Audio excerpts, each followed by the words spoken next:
Fishing trip got cut short, and that's how I caught my wife in the biggest lie of my life. Alright, Reddit, buckle up because I never thought I'd be writing something like this, but here I am. I'm Jake, 34, been married to my wife Emily, 32 for 8 years. We've got no kids yet, but we always talked about soon. She's always been the type to have a big social circle, loves attention, constantly on Instagram posting selfies with captions like, "Bored wifey life LOL." I always brushed it off because, hey, she's outgoing, and I'm the quiet, fishing trip, beer with the boys type. For context, I've worked my ass off to give us a good life. I manage a contracting business I built from scratch, and it's no joke. I've been pulling in 6 figures for the last 3 years.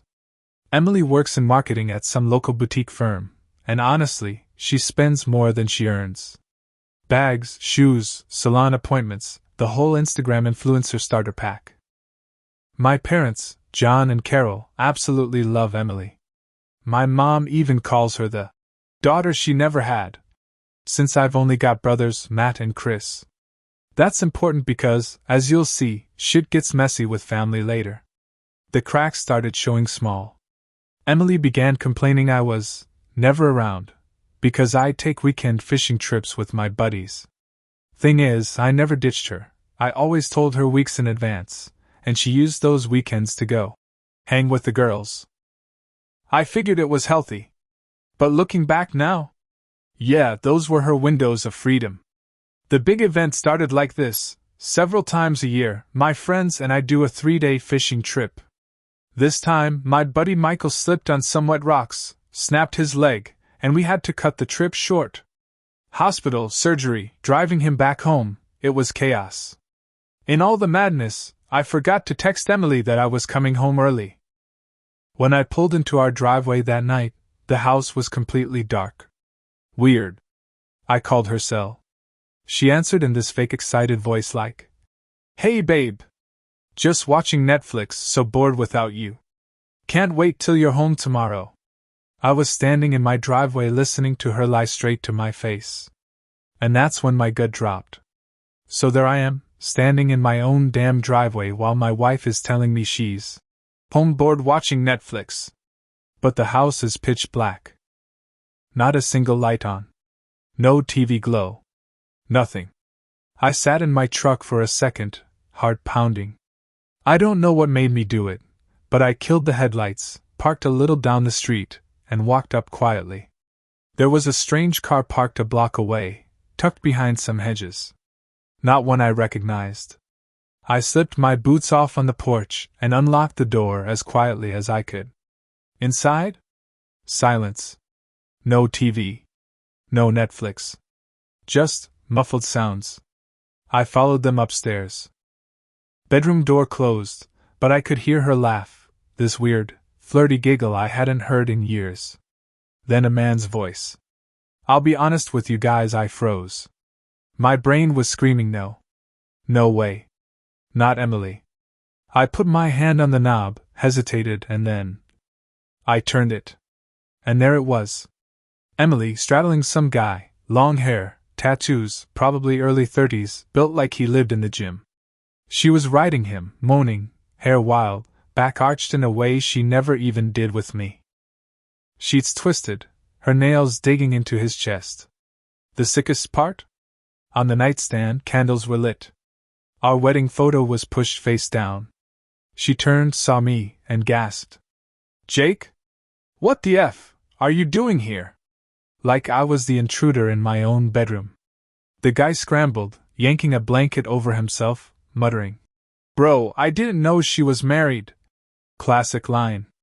I just stood there, rooted to the floor. The sight burned into my skull. My wife, the person I built a life with, sweaty and flushed in another man's arms, while lying to me over the phone seconds earlier. I didn't scream. Didn't charge him. I just said one thing. "Netflix, huh?" So yeah, I'm standing there in the doorway, watching my wife scramble off another man like a kid caught with her hand in the cookie jar. She grabs a blanket, covers herself, and immediately starts in with the lies. "Jake, it's not what it looks like." I laughed, actually laughed. Really, Emily? You were just, what? Practicing yoga with your clothes off? She got this bitchy defensive tone, like I was the problem. Maybe if you didn't leave me alone all the time to go fishing with your buddies, I wouldn't be so bored. That cut deep. Because that's the exact crap she'd been nagging me about for months, how my hobbies were immature. Meanwhile, she was out here spreading herself on our bed like it was a damn Motel 6. The dude, let's call him Travis, tried to get dressed and mumble something about leaving. Emily snapped at him. No! Stay. I need to explain to him. Explain what? She doubled down with the gaslighting. It was just a mistake, Jake. Just tonight. You weren't supposed to be home. I was lonely. I needed attention. That's when I lost it. A mistake? Lighting candles? Face down wedding photos? That doesn't look like a first-time mistake, Emily. She actually rolls her eyes at me, and says, You're being dramatic. We didn't even go all the way until tonight. We just kissed before. Kissed before. Right. Like I'm supposed to believe that while she's still catching her breath from bouncing on this guy 5 minutes ago. I looked at Travis. How long has this been going on? He shrugged, sheepish. Couple months. She said you two were basically done? That's when my stomach dropped. She wasn't just cheating. She was rewriting our entire marriage to make herself feel better. I told Travis to get out. He bolted like a roach when the lights turned on. Then it was just me and Emily. My wife. Wrapped in my blanket. Sitting in the bed where we exchanged vows of forever, looking at me like I was the one who ruined her night. When Travis ran out the door, it was like the whole house collapsed into silence. Just me, standing there in our bedroom, and Emily clutching a blanket like it could erase what I just saw. And here's the messed up part. My first thought wasn't even rage. It was, am I not enough? I busted my ass to give her a good life. Built my own business from nothing, bought her a nice house, kept food on the table, surprised her with trips, jewelry, dinners. I wasn't perfect, but I thought I was a damn good husband. And there she was, basically spitting in my face, telling some gym rat stranger she's bored. I started pacing, hands shaking, trying to keep my voice steady. My heart was hammering so hard it felt like it was echoing in my ears. You really looked me in the eye earlier, I said, and told me you were watching Netflix. While you were doing that in our bed. She sighed, like I was annoying her. Jake, please. You're blowing this out of proportion. It's not like I don't love you. I just needed something different. That line hit me harder than anything. Something different. As if I was some boring, outdated model she needed to trade in for a newer upgrade. I sat on the edge of the dresser because I honestly thought I might pass out. My mind kept flashing back to the candles, to her moaning in a way she hadn't in years. And I hated myself for noticing. For comparing. For wondering if maybe she was right, maybe I wasn't enough. I wanted to cry. I wanted to scream. Instead I just laughed, this broken, bitter laugh, because I realized in that moment that she'd been lying for months, maybe longer, while I was out busting my back thinking I was providing for a future with her. And she looked at me like I was pathetic for hurting.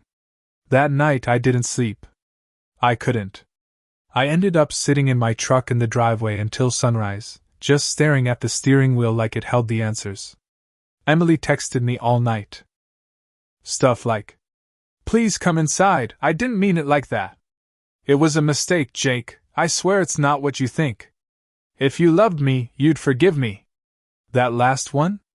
It nearly broke me. The sheer audacity.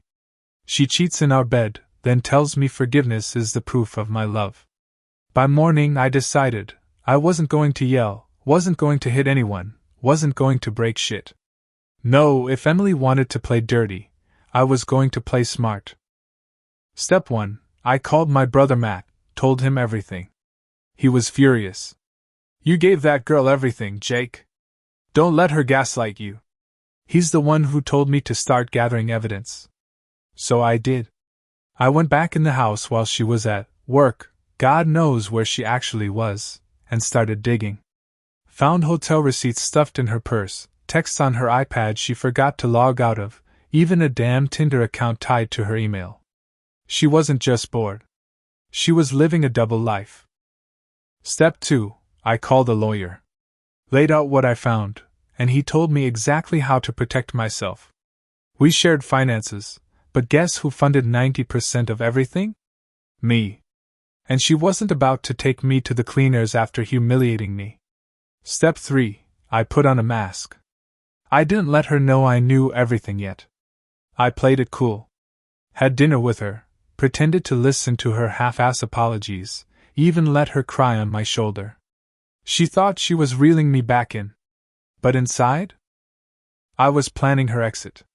That was the first night I realized, the best revenge isn't yelling, it's smiling while you sharpen the knife.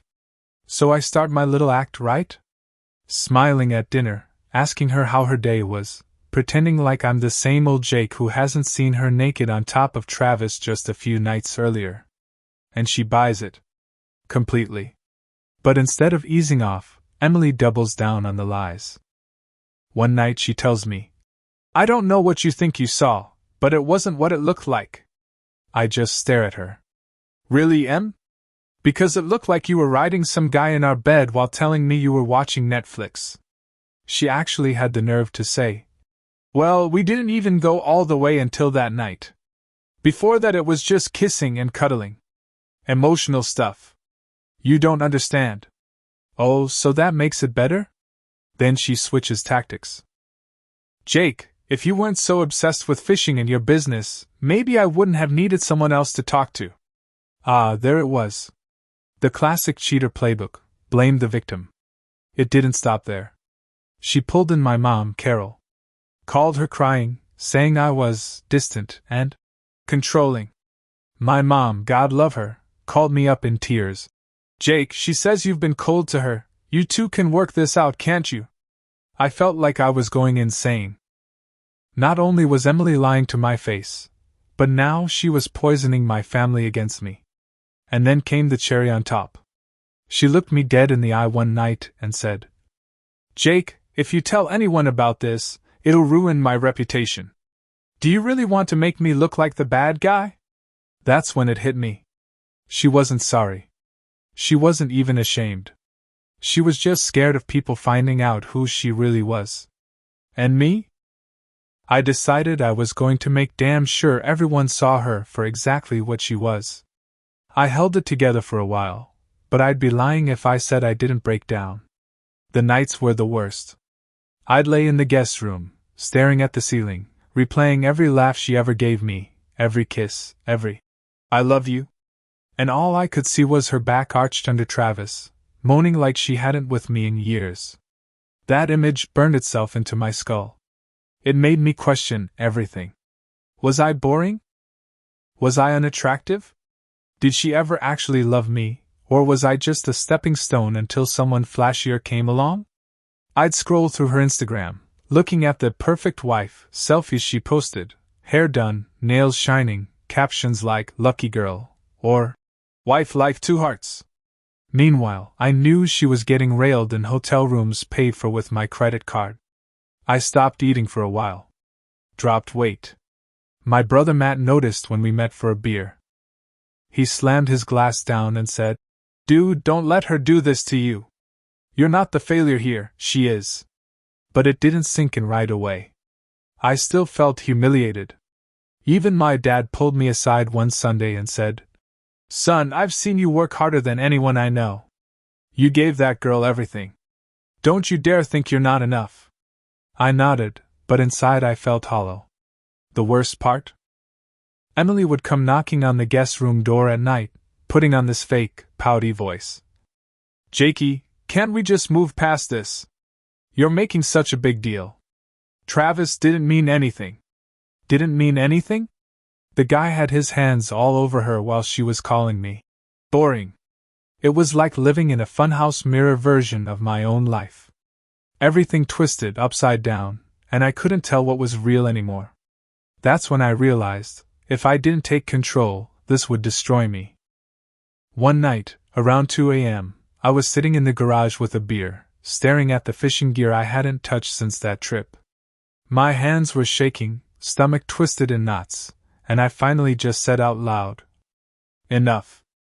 I wasn't going to keep letting her make me feel like I was some pathetic loser while she played house with a parade of side guys. So I made a decision. I wasn't going to yell, or throw her out right away, or burn everything down in a fit of rage. No. That's what she'd expect. That's the story she'd spin to my mom, my brothers, her friends. Jake lost it, Jake's unstable, Jake ruined our marriage. Not happening. I was going to play it cold. Precise. I started small. I changed the passwords on all our joint accounts. Quietly opened my own checking account. Pulled my credit report, and, just like I suspected, found she'd been opening sneaky little store cards in both our names. Cute. Then I started documenting everything. Screenshots of her texts with Travis. Hotel bills. Photos of her Tinder profile. I even pulled location history from her phone. Turns out she was working late, at least twice a week at a Marriott across town. Meanwhile, I kept up the act at home. Smiling. Asking how her day was. Pretending to be forgiving Jake. She bought it. Hell, she even started acting cocky again, like she had me wrapped around her finger. But inside, I was building a case. Not just for divorce, for exposure. I wasn't going to scream. I was going to let the truth burn her world down for me. That was the night I promised myself. She was going to feel humiliation worse than anything she ever made me feel. Oh, the mask was on, and she thought she'd won me back. That's when I really started crafting the revenge. First step, legal armor. My lawyer told me straight, don't blow up yet, keep collecting. In our state, adultery can actually impact divorce settlements. That meant every screenshot, every hotel receipt, every damn "can't wait to see you again" text from Travis was leverage. Second step, financial cutoff. Emily loved spending my money like it was Monopoly cash. So I stopped being her ATM, quietly removed her as an authorized user on my credit cards. Set up alerts on all accounts. Transferred savings into a personal account under just my name. She didn't even notice at first. Third step, the social nuke. Emily's whole identity was built around looking perfect on Instagram. #wifegoals, #blessed, all that fake influencer crap. So I made a folder on my desktop. Emily's truth. Screenshots, receipts, even photos of the car parked a block away on nights Travis was visiting. I didn't plan on throwing it all online. That would be messy and maybe even backfire. No, my plan was sharper, family and friends. The people whose opinions she actually cared about. The people she lied to when she said I was cold and distant. And here's where it gets juicy. I found out Travis wasn't single. He had a girlfriend, a woman named Kelsey who, get this, had been with him for 4 years. A little digging, thank you, Facebook snooping, and I found her profile. Pictures of them on trips, celebrating birthdays, all while Emily was sneaking around with him. That's when I realized I wasn't just sitting on evidence. I was sitting on a bomb. The only thing left was to pick the perfect time to drop it. And I already knew when. The timing couldn't have been more perfect. Our anniversary. Emily went all out that morning, pancakes, coffee, kissing my cheek like she hadn't been sneaking off to hotels with Travis twice a week. She even posted a photo of us with the caption, 8 years married to my best friend. Lucky girl, huh? I played along all day. Smiled. Took her out to dinner at a nice place. Ordered champagne. She probably thought I was finally over it. That her crocodile tears worked. When we got home, I asked her to sit with me in the living room. She curled up next to me like nothing had happened. That's when I pulled out a neatly stacked pile of papers, screenshots, receipts, photos, the works.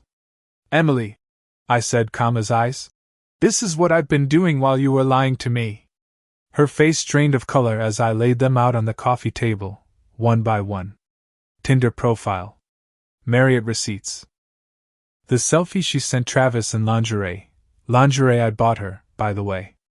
And then I pulled out my phone and opened a group chat. Me, her parents, my brothers, her sisters, and finally Kelsey, Travis's girlfriend. I typed, "Since Emily loves to tell people I've been cold and distant, I figured it's time everyone saw the truth. Happy anniversary, babe." Then I dropped the folder of screenshots. The group exploded instantly. My mom called within seconds, sobbing. Her dad texted, "What the hell, Emily?" Kelsey, the poor girl, just wrote, "OMG. I knew something was off." Emily screamed at me, tried to grab the phone out of my hand. "Jake, are you insane? You're ruining my life." And I just looked at her and said, "No, Emily. You ruined mine. I'm just returning the favor." The fallout was nuclear. Within an hour, my phone was blowing up nonstop. My mom crying, my dad cussing up a storm. My brothers Matt and Chris? They were ready to drive over and throw Emily's stuff on the lawn. Her family, though? That was the real show. Her dad was furious. Her mom tried to defend her at first. "Marriage is hard, Jake." But when the receipts came out in the group chat, even her own sister blasted her. "You humiliated Jake. You humiliated us. Don't ever talk to me again until you get your shit together." And then there was Kelsey. Poor girl. She sent me a DM saying, "I knew Travis was sneaky, but I didn't know it was with a married woman. Thank you for showing me." Within a day, her entire Facebook was wiped clean of Travis, every picture gone. I heard later she kicked him out of their apartment. Meanwhile, Emily lost it.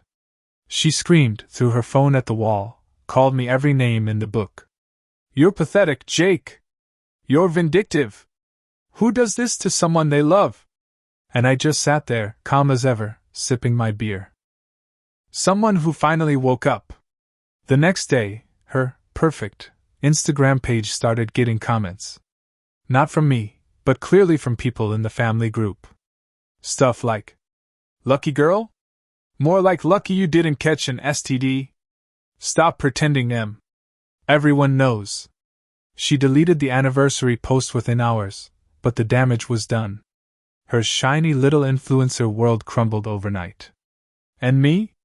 For the first time in months, I felt something like peace. Not happiness. Not yet. But a calm satisfaction knowing the truth wasn't just mine to carry anymore. It didn't take long for Emily's perfect life to implode. First, Travis ghosted her. Classic. After Kelsey dumped him and his own mess blew up, he blocked Emily on everything. She tried calling him. I know because I saw the logs on our phone bill. 43 missed calls in 2 days. He never picked up. Next, her friends started bailing. Turns out most of them had been riding the "Emily is #wifegoals" train for years, but once the truth was out, they scattered like cockroaches when the lights flip on. A couple even messaged me privately saying they had suspicions, but didn't want to get involved. Then came the family. Her dad stopped taking her calls. Her sister unfollowed her on everything. Even her mom, who tried to defend her at first, finally broke down and told her to look in the mirror before calling again. At work, she wasn't much better off. That boutique marketing firm? Not exactly thrilled when the scandal hit the local gossip mill. Emily's the type who thrives on image, and now clients were literally side-eyeing her. By the end of the month, she resigned. Read, they pushed her out quietly to avoid the drama. At home, she was pathetic. Pacing, crying, trying to guilt me. "Jake, please, we can fix this. Don't throw 8 years away." 8 years. That's what she called it. Not a marriage. Not our life. Just 8 years, like it was a used car lease she didn't want to give back. And every time she begged, I felt less and less pity. Because I realized she wasn't crying for me. She was crying for herself. For the image, the comfort, the easy life she'd just blown to hell. Travis was gone. Her family turned their backs. Her friends ghosted her. And all she had left was me, the husband she'd laughed at, lied to, and disrespected. And I wasn't hers anymore. 2 weeks after the reveal, I walked into my lawyer's office with the thick binder of evidence I'd been collecting. He looked it over, nodded, and said the words I'd been waiting for. "Jake, you're in a strong position. She doesn't get to bleed you dry after this." That afternoon, divorce papers were drafted. I had them served at the house while I stayed at my brother Matt's. Emily showed up at his place later, mascara streaked down her face, waving the papers like they were some betrayal I committed. "You can't do this. We can fix it. We can go to therapy, Jake." Therapy. The same woman who told me I was boring and obsessed with fishing now wanted therapy. I just shook my head. "No, Em. You lit this marriage on fire. I'm just letting it burn down." She tried everything after that. Love bombing texts. Showing up at my parents' house, crying on the porch until my dad told her to leave. Even tried seducing me once. Walked into the guest room wearing lingerie, whispering, "You know you still want me, Jake." I didn't. Not anymore. The sight of her just made me sick. By the end of the month, she was out of the house. Took whatever clothes and junk she could fit in her car, left behind all the furniture I'd bought, the appliances, even some of her fancy handbags. She tried to act defiant, like she was the one leaving me, but I could see the cracks all over her face. The clean break felt surreal. For the first time in years, I was alone in my own house, quiet, no fake apologies, no gaslighting. Just silence. And in that silence, I finally started to breathe again. I wasn't Jake the husband anymore. Just Jake. And it felt damn good. After Emily moved out, the house felt like a crime scene for a while. The bedroom especially. Every time I walked past it, I'd see her with Travis in my head. So the first thing I did was strip it bare. New sheets, new mattress, even repainted the damn walls. I wasn't going to sleep in a tomb of betrayal. Then I focused on me. I hit the gym hard with my brother Chris. At first it was just to burn off anger, but it turned into something else. I started gaining muscle, losing that worn-down husband look.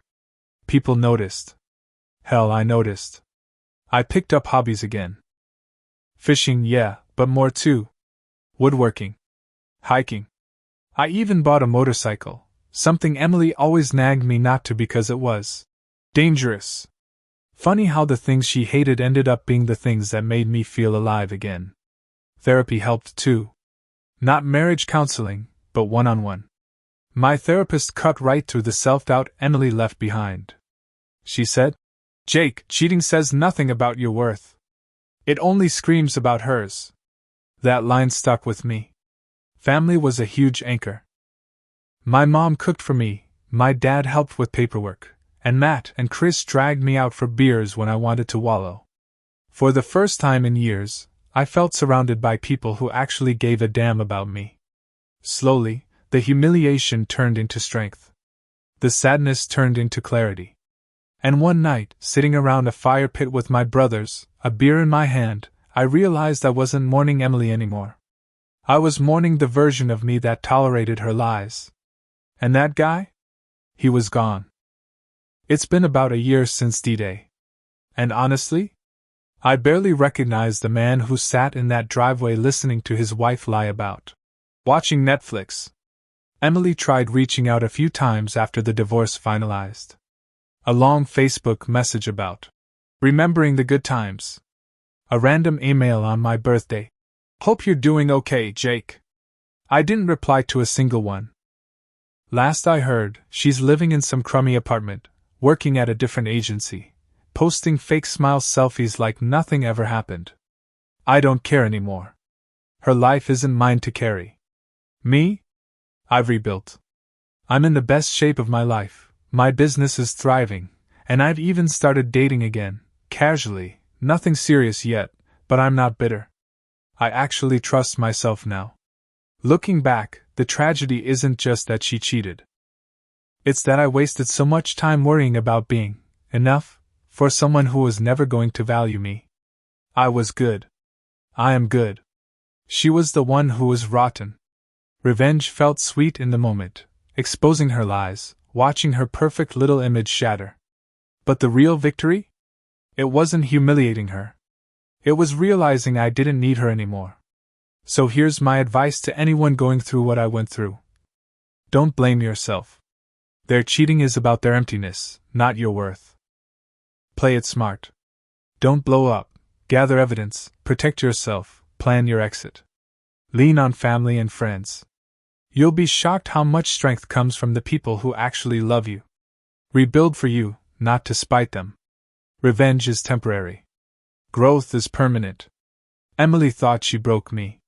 Truth is, she freed me. And I'll never let anyone make me feel small again. I have many other stories. Go to my channel, subscribe so you don't lose us. Give me a thumbs up.